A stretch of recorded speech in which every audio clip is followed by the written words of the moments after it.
Fala pessoal, tudo bem? Aqui está falando o professor Renato e na aula de hoje nós vamos continuar falando um pouquinho sobre a América, mas nós vamos começar a falar um pouquinho sobre a América Latina. E nessa primeira aula nós vamos falar sobre um dos países da América Latina que está inserido dentro da América do Norte, que é o México. O México, como a gente vai perceber ao longo das outras aulas, e principalmente quando a gente começar a falar da América Latina, né, que está inserido o nosso país, o Brasil, nós vamos perceber que o México tem diversas semelhanças, né, culturais, históricas, econômicas com alguns países da América Latina.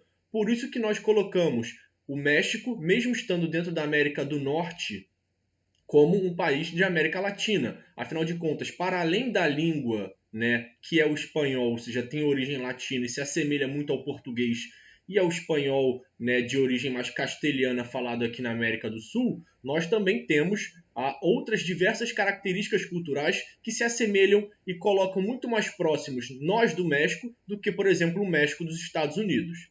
Então, para a gente poder começar a falar do México, a gente precisa entender algumas questões naturais do México. Lembrando que o México é um país relativamente grande, com uma população bastante grande, e que o teu território é dividido em duas grandes cadeias montanhosas, né? De um lado, uma cadeia montanhosa que eles chamam de Madre Oriental e outra de Madre Ocidental, ou seja, em cada um dos cantos do México. Por quê? Porque é uma área de encontro de placas, nós temos cadeias de montanhas, né? Então essas cadeias de montanhas têm algumas sequências ali de planaltos, né, planícies centrais e algumas planícies costeiras, onde estão suas principais praias, arquipélagos e áreas litorâneas que são muito conhecidas pelo turismo.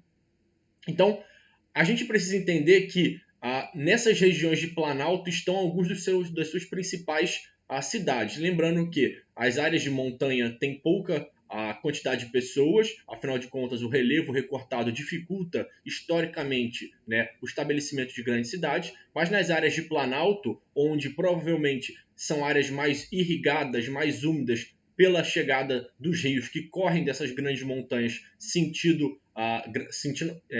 de acordo com a gravidade, chegando nesses planaltos, são as áreas mais alagadas, portanto mais férteis, e são ali que vão surgir as grandes cidades.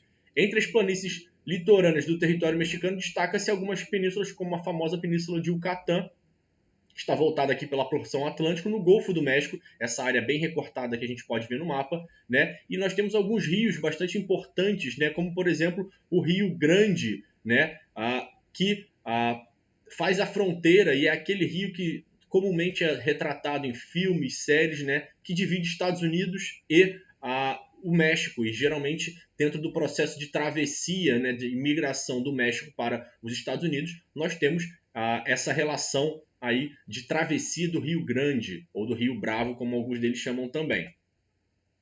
Outra questão importante é que nós temos, em relação aos rios, são rios geralmente curtos, né, que se dividem entre rios endorreicos, né, e rios exorreicos, que desagam alguns no Golfo, né, e outros desagam em lagos interiores, como os endorreicos, ou seja, endo interno, exo para fora, né.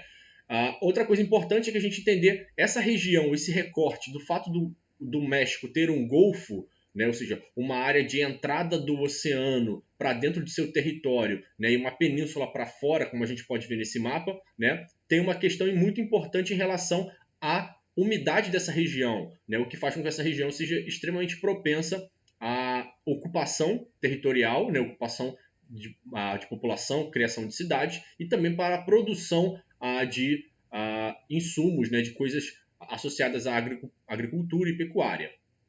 Uma coisa importante, como eu já disse no início da aula, é que o México é um país grande, né? Tem uma grande extensão territorial e a circulação atmosférica e a altitude explicam diversos tipos climáticos. A gente sabe, então, além de ser bem grande, o México tem alguns climas bastante característicos, como, por exemplo, em sua grande maioria, o clima tropical. Afinal de contas, o México se insere dentro de uma área dos trópicos, está dentro dos trópicos, né? Então, ali nas regiões mais baixas, né, que não chegam a ser tão altas, nós temos aí um clima tropical, né? Nas regiões mais altas, acima de 1.300, né, entre 1.300 e 1.900 metros, ou seja, no topo dessas serras que a gente chama de madres, né, nós temos um clima temperado, ou seja, devido à altitude, um clima um pouco mais diferente, mas nós também temos nas porções centrais do México, climas desérticos. Né? Por que dos climas desérticos? Porque essas serras, devido à sua altitude em alguns lugares, impedem a passagem de massas de ar,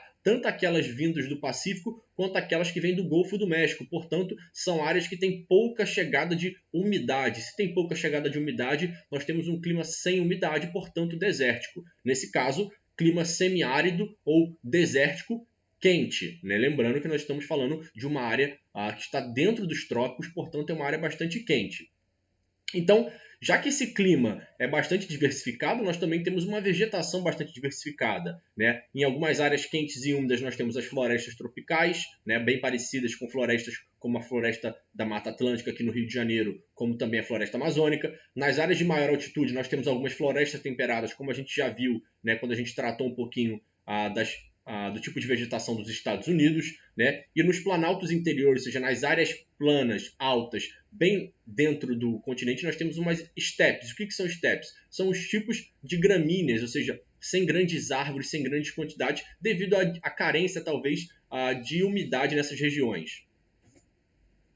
E aí, para a gente falar um pouco do México, a gente não tem como falar do México sem falar da principal civilização que viveu no México antes da chegada dos europeus, da chegada dos espanhóis no México, que são os astecas. Né? Os astecas são uma importante civilização e tem na sua cultura, né, e tem na cultura mexicana, que ainda vive, grandes traços da cultura asteca. Né? Não só a partir da composição étnica da população, que é bem visível, que tem traços indígenas, né, que a gente pode chamar que são traços astecas nesse caso, né, como também na forma de vida, né, até mesmo na forma de ocupação das cidades. Afinal de contas, a principal cidade do México, né, que coincidentemente também chama-se Cidade do México, né, era a capital também do Império Azteca. Então, o processo de colonização do México foi marcado por um choque de culturas, quando os espanhóis, na figura liderados por um cara chamado Hernán Cortés, encontraram civilizações bastante complexas, como a Maia e a Azteca. Nesse sentido, a gente tem que entender que a civilização maia já estava num processo de decadência e a civilização maia também não está inserida dentro do território mexicano, e sim na Guatemala, mais abaixo do México. Né? Mas nós podemos perceber que quando os espanhóis chegam no México, eles encontram diretamente com a civilização asteca, uma civilização bastante complexa, um império. Né? E por que a gente diz que é um império? Porque os astecas formavam uma civilização que, na verdade, era composta de diversos outros pequenos grupos e que eram todos eles subdivididos, né, e hierarquizados, ou seja, tinha uma classificação, né, e um grau de obediência de acordo com os poderes por ele estabelecidos, né, poder econômico, poder bélico, né, e obviamente todos esses poderes estavam centralizados na mão dos principais líderes do império que denominava essa civilização, que é a civilização asteca. Então eram vários povos que eram dominados por um grande povo que eram chamados povos astecas. É importante a gente lembrar que esses povos eles eram tão organizados que os astecas, né, tinham um sistema de tributos, ou seja, impostos, pagamentos feitos de diversas maneiras, obviamente não necessariamente na forma de moeda, dinheiro, como a gente vê hoje, mas, né, a partir de provisão de alimentos, joias, cessão de escravos, ou seja, os povos dominados pelos astecas tinham que pagar tributos. E aí eles eram protegidos, né? Eles tinham algumas garantias em troca desses tributos, né, que eram pagos. Outra coisa importante é que os astecas também se dividiam em classes sociais muito bem identificadas, que tinham direitos diferentes, privilégios diferentes e até mesmo vestimentas diferentes. Eles se destacavam na sociedade a partir dessas formas, né, de se ver na sociedade, né, da Cidade do México, que até o momento era a capital.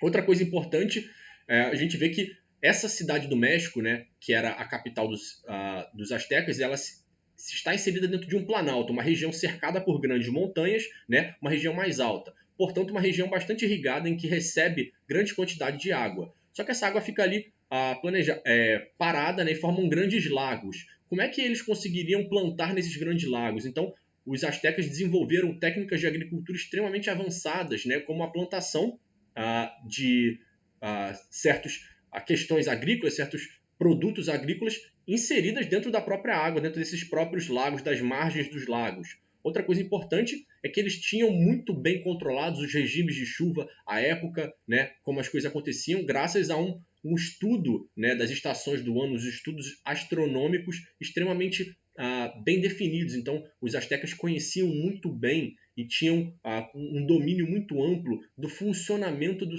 sistema climático. Por isso que eles sempre tinham as festas associadas aos climas, né? Eles tinham os sacerdotes que estavam associados aos climas, eles tinham os deuses associados a elementos climáticos, né?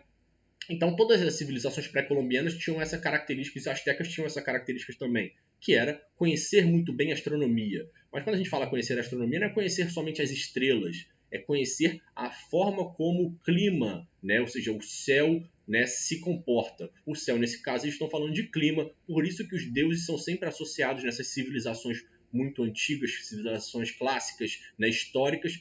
Geralmente os deuses são associados ao clima por causa disso, porque eles precisavam conhecer muito bem o clima para saber como se moldar ao clima nesse sentido. Outra coisa importante para a gente poder entender é um pouquinho da história do México. A história do México é importante para a gente entender também, porque ela em muitos momentos ela se contrapõe, né? Ela está associada à história de expansão para o oeste, de expansão do destino manifesto dos Estados Unidos, como a gente já disse nas aulas anteriores. Então, a gente sabe que o México, como a gente também falou no início das aulas sobre a América, o México também está associado a uma colônia de exploração. Ou seja, devido ao seu clima tropical, né, o seu clima quente, muito diferente da Europa, né, o que era plantado aqui, cultivado aqui, tinha interesses comerciais diretos na Europa. Portanto, o México era utilizado como uma plataforma de exploração, né, pelos espanhóis, principalmente para vender produtos diretamente na Europa. Então, o contexto de exploração no México, né, perdurou aí desde desse encontro entre astecas e espanhóis até aproximadamente 1820, quando houve uma revolta liberal na Espanha, né, e que acabou fazendo com que os espanhóis ficassem muito preocupados com as suas questões políticas internas lá na Espanha, né, e deu força aos movimentos de independência por toda a América. E o México foi um desses. E aí, em 1822, o México se declara independente e entra num que a gente chama de império. E depois, esse império se torna república. Já em 1840, os republicanos entram em guerra com os Estados Unidos, disputando os territórios do norte. Essa parte que a gente pode ver no mapinha aí. E o desfecho desse conflito, a gente já sabe, é que os americanos acabam expandindo seu território até a Califórnia. Então, tomando o Texas, o Arizona e a Califórnia principalmente, e os estados mais ao norte também. E o Novo México, assim também. Então, a gente pode perceber que esse destino manifesto, junto com o período de início, né, e consolidação da República Mexicana, estão associados ao mesmo processo, né? E essa batalha por territórios também tem um impacto muito importante no que a gente vê hoje na questão de imigração ali na região. Então, durante todo o século XIX, a estrutura econômica e social mexicana estava basicamente focada em interesses que a gente chama de interesses crioulos. Quem eram os crioulos? Crioulos eram os filhos de espanhóis nascidos na América. Eram como se fossem espanhóis de segunda classe, europeus de segunda classe. Então, eram esses caras que controlavam toda a economia, porque eles eram os filhos dos colonizadores, basicamente netos ou seja, descendentes diretos dos colonizadores, né? E assim como no Brasil, funcionava da mesma forma. Eram esses caras que eles prezavam pelos seus interesses.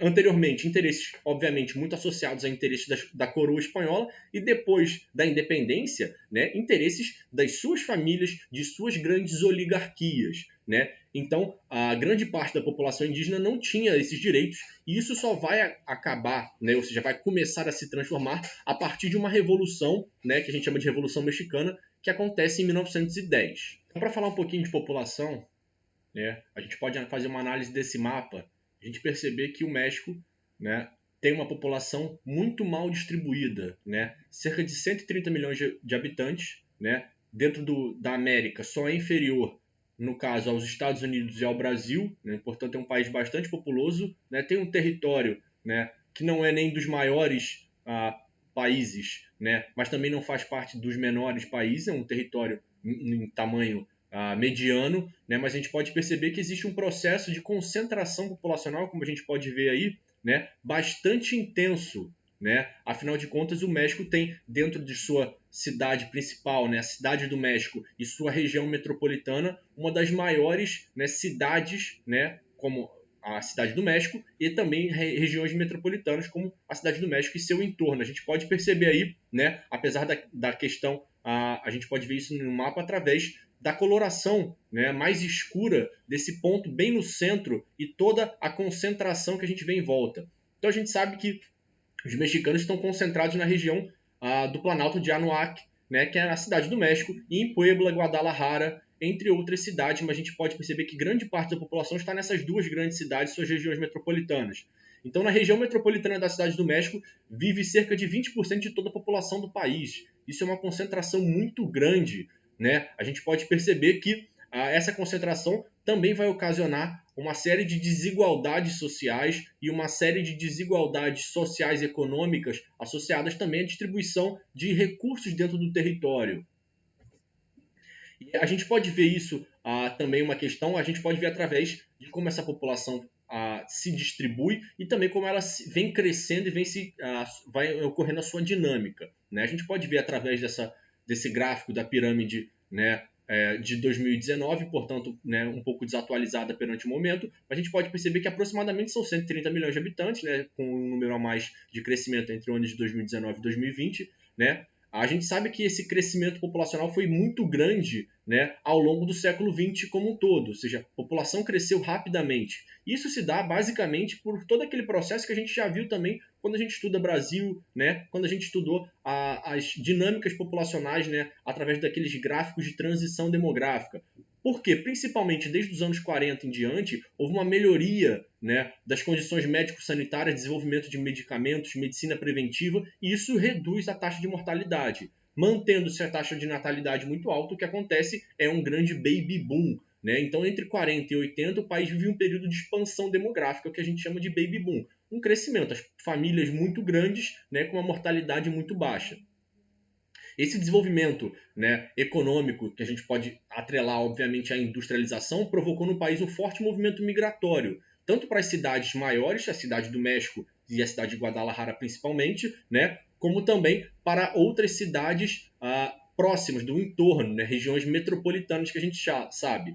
Essas cidades, por não possuírem a infraestrutura, né, entre os anos 40 e os anos 80, a gente acabou de falar que o México vivia uma sociedade extremamente concentrada, né, dos poderes políticos na que a gente chama da elite crioula, né, até 1910. Então, em 1940 até 1980, ou seja, 30 anos depois, nesse crescimento vertiginoso da indústria, né, as cidades não estavam preparadas para esse crescimento rápido. O que aconteceu foi que, sem infraestrutura necessária, grande parte da população foi viver com condições muito precárias, né? Formando o que a gente chama de favelas, cortiços, bairros periféricos muito pobres, sem condições de saneamento básico, entre outras coisas. Principalmente nas grandes cidades, como eu já falei, né? As cidades Cidade do México, Guadalajara e Monterrey. São as cidades, né, que são as maiores, mais populosas e tiveram esse processo de crescimento acelerado demais. E aí, quando a gente vem falando ao longo da aula sobre os contrastes sociais e as migrações, né, internas dentro desse cenário de industrialização, de transição demográfica, né, a gente tem que entender que a colonização espanhola promoveu uma grande miscigenação, né, principalmente entre os homens, né, espanhóis e as índias locais, e essa miscigenação obviamente gerou uma desigualdade social. Por quê? Porque a proximidade da fronteira dos Estados Unidos contribuiu para que vários mexicanos começassem, né, o processo de crescimento, liderassem, né, a migração para o país vizinho, junto com outros países também, outros moradores de outros países da América Central também. O que a gente pode perceber, na verdade, quando a gente fala sobre isso, é que essa miscigenação, né, a gente vai perceber que ela, apesar da população ter se misturado bastante, né, em relação à etnia, cultura, né, a gente sabe que os poderes, o poder político, o poder econômico, né, continuou concentrado dentro de uma elite. Né? E isso faz com que grande parte da população não tenha as mesmas condições, e por não ter as mesmas condições, elas vão buscar condições em outros lugares, seja internamente, seja para fora do seu país, no caso, para o país que nesse momento, né, nos anos de 1910, 20, 30, vai tomando a dianteira do cenário econômico mundial. E aí, obviamente, a proximidade do México com os Estados Unidos e principalmente, né, muitas proximidades culturais, principalmente com a região da Califórnia, né? Afinal de contas, a região da Califórnia foi habitada historicamente por povos de origem, né, muito semelhante aos mexicanos, então a proximidade cultural, né, facilita a imigração. Afinal de contas, em grande parte de cidades americanas do sul, como por exemplo cidades da Flórida, como Miami, e Los Angeles, por exemplo, na Califórnia, a maior cidade da Califórnia, né, se fala espanhol constantemente, né? O próprio nome da cidade é um nome dado em espanhol. Então, quando a gente fala dessas contradições que a gente começa a ver lá em 1910, né, com as revoluções internas, né, a gente pode perceber também que teve uma série de revoluções, e uma das revoluções mais famosas, né, que é exemplo e muito citada mundo afora, é o que a gente chama de Exército Zapatista de Libertação Nacional. Basicamente, esse Exército de Libertação Nacional, né, é um movimento composto por indígenas e camponeses pobres, né, que lutam por uma melhor distribuição de renda, reforma agrária, participação política, alteração de uma pirâmide social historicamente estruturada na base de origem étnica, ou seja, na elite crioula, né, quanto à ideologia, um movimento anti-neoliberal, ou seja, inserido ali no processo de do neoliberalismo, né, dos anos 80, né, que vai chegar muito forte nos países latinos nos anos 90, né, como no caso do Brasil, durante o período das privatizações. Um movimento anti-globalização que quer fortalecer a estrutura interna, né? E contra a participação do México no NAFTA. E a gente precisa entender o que é o NAFTA. Mas antes da gente falar isso, a gente precisa falar um pouquinho da cultura mexicana também, que é talvez de uma das coisas que mais nos aproxima como latinos da cultura mexicana, né? Como a gente sabe, quando a gente fala de cultura, a gente tem que falar de população, por isso que a gente está falando disso.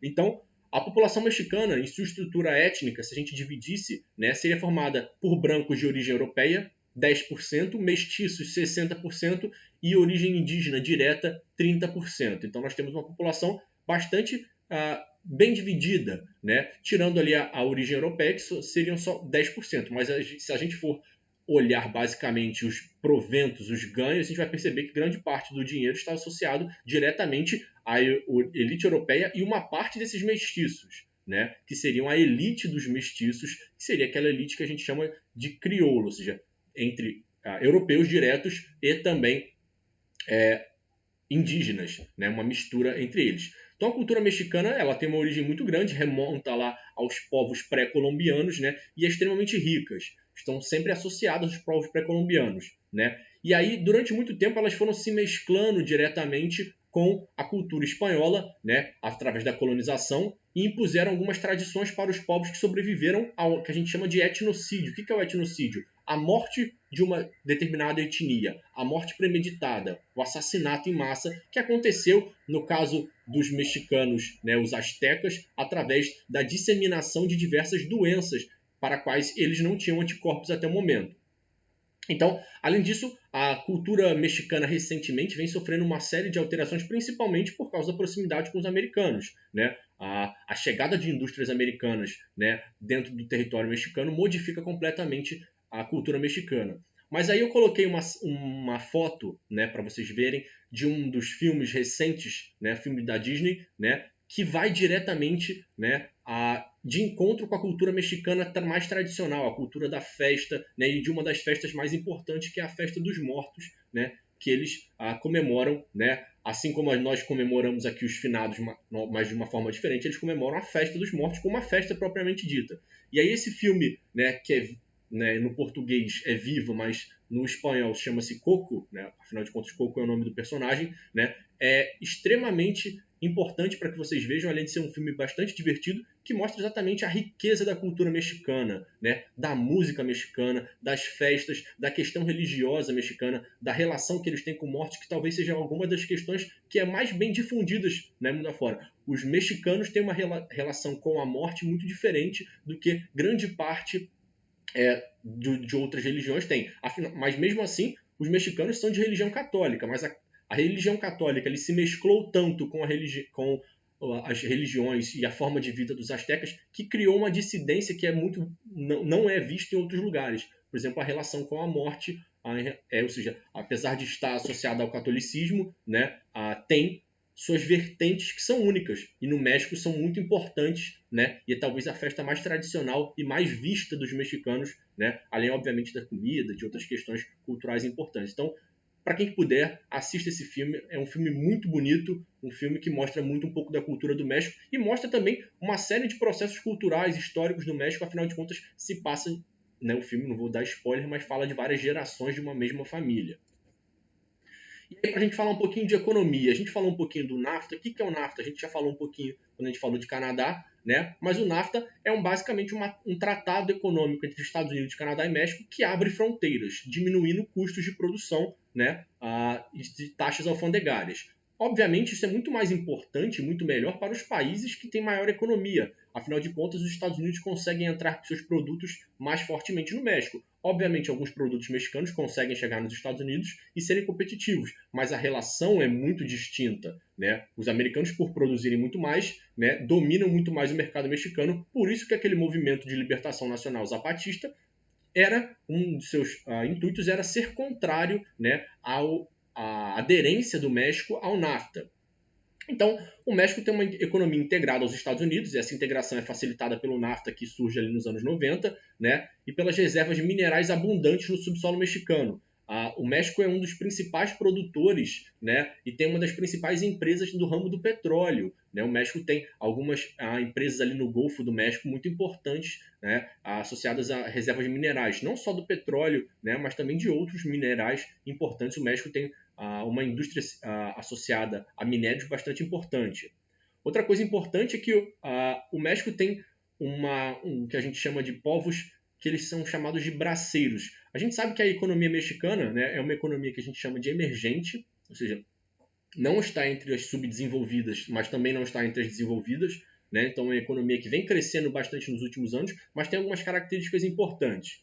Uma característica importante que a gente precisa entender é a economia dos braceiros. O que são os braceiros? Braceiros, historicamente, são povos que foram trabalhar de forma muito barata nos Estados Unidos, com permissões momentâneas de trabalho, né, e depois retornavam ao México. Mas até hoje nós temos uma série de tipos de braceiros, né, que são aqueles caras que vão para os Estados Unidos, muitos deles de forma ilegal, trabalham e grande parte do salário que eles têm, eles mandam de volta para o México. Né? Ou seja, a relação, o México sobrevive muito do dólar. Por que sobrevive do dólar? Porque esses mexicanos, quando vão, eles vivem, né, nos Estados Unidos, mas eles mandam parte para suas famílias, para os seus pais, para suas esposas, para os seus maridos, né? Depende de quem vai e quanto manda. E aí, obviamente, o dólar circula, tanto é que o dólar é muito bem aceito em diversas cidades mexicanas, principalmente aquelas mais próximas da fronteira com os Estados Unidos.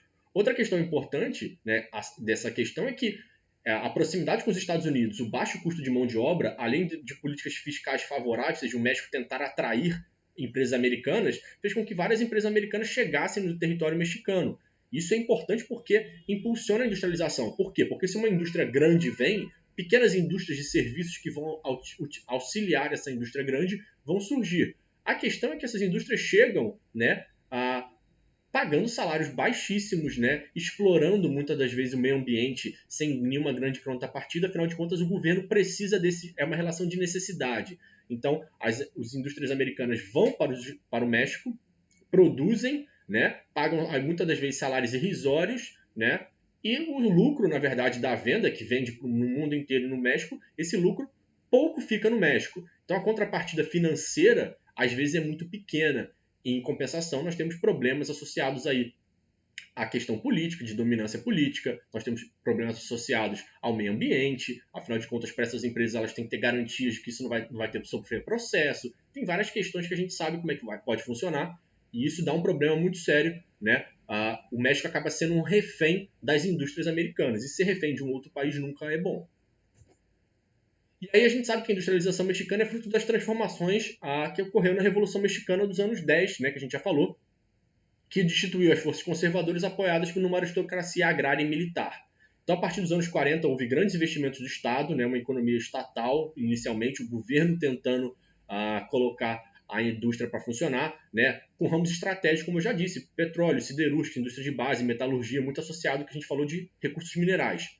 Essa intensificação dos movimentos estrangeiros, sobretudo os norte-americanos, foi um fator decisivo, principalmente nos anos 90, ou seja, num outro momento, né, um momento de modernização da indústria, né, quando indústrias estrangeiras dos americanos começam a vir a parar no México devido à mão de obra mais barata, às leis mais baratas, às leis mais brandas e assim por diante. Então, nos anos 60, com o objetivo de atrair indústrias nacionais e estrangeiras, o governo criou na fronteira dos Estados Unidos uma espécie de zona franca, onde ali os impostos são menores, a licença para exportar para os Estados Unidos não tem pagamento de indústrias de tarifas alfandegárias, ou seja, tarifas de fronteira, e aí surge o que a gente chama dessas indústrias que a gente chama de maquiladoras. Maquiladoras são o nome dado a essas indústrias estrangeiras que se colocam, né, na fronteira mexicana com os Estados Unidos para produzir mais barato, utilizando ali da mão de obra barata e assim por diante.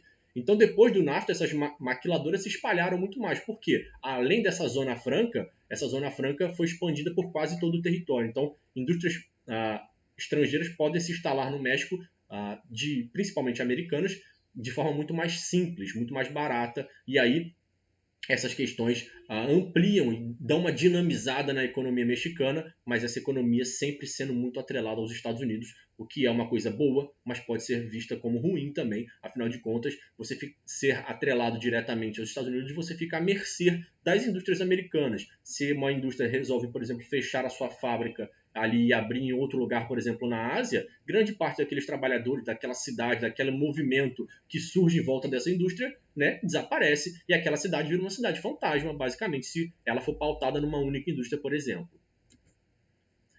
Outra coisa importante para a gente entender é a questão da agropecuária. A agropecuária é uma atividade que emprega cerca de 18% da população economicamente ativa do México, né? Ela é praticada em grandes propriedades destinada a grande parte à exportação, né? Principalmente em alguns produtos como café, cana-de-açúcar, né? E as principais regiões são aquelas regiões, como eu já falei lá no início, as regiões mais úmidas, né? As regiões dos planaltos úmidos e as regiões litorâneas. Nunca as partes mais ao norte, né? Porque são as áreas que têm as madres, né? As montanhas são mais altas e por serem mais altas o clima é mais seco. Outra coisa importante é que empresas estrangeiras, principalmente as transnacionais, novamente americanas, né, são grande parte da produção. Afinal de contas, elas têm facilidades, né, econômicas de se estabelecerem no México. Outra coisa importante que a gente precisa entender é que esse desenvolvimento agrícola dos últimos anos faz com que grande parte dos trabalhadores mexicanos rurais, né, vão para os Estados Unidos, né? Então essa relação do desenvolvimento agrícola em toda essa região, né, faz com que grande parte dos trabalhadores vão para os Estados Unidos, né? Principalmente na época em que eles não estão trabalhando, na época da entre-safra. Então nós temos uma migração sazonal muito intensa, principalmente por parte desses trabalhadores. Afinal de contas, grande parte trabalha em outro momento. Pessoal, outra questão importante que a gente tem que ter conhecimento quando a gente fala um pouquinho sobre o México é, infelizmente, sobre a questão do narcotráfico, né? Como a gente sabe e a gente vê em diversas séries, filmes, né, séries muito famosas, né, nos sistemas de streaming recentemente, né, nos filmes, né, que colocam diversos momentos como problemas centrais dos filmes, né, ou vilões dos filmes, alguns narcotraficantes, né, traficantes do ramo de drogas, vividos por mexicanos ou de origem mexicana, de origem latina, né, a gente precisa inserir as questões em políticas econômicas, sociais associadas ao narcotráfico no México e como esse problema se torna, né, um dos símbolos recentemente, né, das questões que envolvem o México geralmente nos telejornais e assim por diante. Então, a gente sabe que o México, né, desde os anos 80, né, dos anos 80 para cá, vive uma verdadeira guerra civil, né, com momentos mais violentos, menos violentos, momentos mais intensos, menos intensos, mas uma constante guerra civil associada a disputas territoriais pelo tráfico de drogas. Bem semelhante, né, a gente pode entender, como algumas regiões do Brasil, né, como principalmente a nossa cidade aqui no Rio de Janeiro, né, obviamente com algumas características bem diferentes. A gente tem que entender que esses conflitos são muito fortes quanto mais vai chegando próximo, né, aos Estados Unidos. Porque os Estados Unidos dos anos 60, para os anos 70, 80, vão se tornando, né, devido a uma série de questões, né, o principal polo, né, de exportação. Os maiores consumidores de drogas, né, não lícitas do planeta estão nos Estados Unidos, né? Então, essa questão faz com que o México, né, seja um entreposto comercial tanto da produção de droga e da venda de droga, como também do tráfico. Afinal de contas, muitas das drogas do cenário também acontece na América Latina. Mas para chegar nos Estados Unidos é preciso passar ou pelo Golfo, né? E por passar pelo Golfo, você tem que passar naturalmente por território mexicano, né? Seja pelo mar, pelo ar ou por terra, né? Então, o México acaba sendo um ponto central. E esse tráfico, né, ou seja, esse processo de transporte de drogas, gerou muito dinheiro, né, para uma série de traficantes. E, obviamente, quando gera dinheiro, esses caras acabam ampliando seus domínios para fora única e exclusivamente do domínio da droga. E a gente está falando de questões de empresas, política, né, relações muito imbricadas em todos os ramos da sociedade. Então, se a gente prestar atenção, a gente pode perceber que o tráfico não está somente exclusivamente trabalhando com a droga em si. Na verdade, ele precisa fazer aquele dinheiro, né, que chega na mão dele de forma ilegal se tornar legal. E para isso ele precisa colocar o dinheiro no circuito, que é o que a gente chama de lavagem de dinheiro. E a lavagem de dinheiro é nada mais do que isso, é você transformar o dinheiro sujo em dinheiro limpo, dinheiro que pode circular sem que ninguém pergunte a origem daquele dinheiro. Então, o que acontece é que grande parte desse dinheiro é colocado em diversas outras questões. Ou seja, nós temos o narcotráfico dominando vários setores econômicos do México, né? Então, esses lucros, quando são muito altos, esses grupos, né, que a gente chama de cartéis, que são armados, obviamente, porque estão trabalhando na margem da lei, né, ou seja, fora da lei, portanto, tem sempre o combate com a polícia, com os exércitos e assim por diante. Então, eles lutam para controlar o acesso às áreas. Por quê? Quando a gente está falando de área, qual é a relação com a área? Não é com a venda interna, mas com a área, a forma de chegada, né, o público de destino. Então a gente está falando de área, as cidades, as regiões que a gente chama de cartéis. Esses cartéis estão associados a conexões e formas de entrada nos Estados Unidos, principalmente. E aí o que acontece é que esse poder político, ele desde os anos 80, né, vem se diversificando a tal ponto que é muito difícil você encontrar a origem econômica, muitas das vezes, desse dinheiro. Né? E aí, em grande parte, esse dinheiro já está totalmente diluído na economia do México, e é importante a gente perceber isso através de diversas séries, a gente consegue ver isso. Bom, pessoal, espero que vocês tenham compreendido o México, né? Uma aula bastante longa, né? Mas que a gente faz um panorama geral das principais questões. Obviamente, algumas questões não tão aprofundadas, e vocês vão ver isso em outras matérias, né? Em outras questões mais específicas, mas nós fazemos um panorama geral do México aqui, para que na próxima aula a gente fale de América Central como um todo, também fazendo um panorama geral, e depois a gente possa começar a falar de América Latina, mas mais da América do Sul, onde nós vamos trabalhar principalmente a história econômica, política, social, né, do Brasil. Bom, pessoal, um abraço, se cuidem e até mais.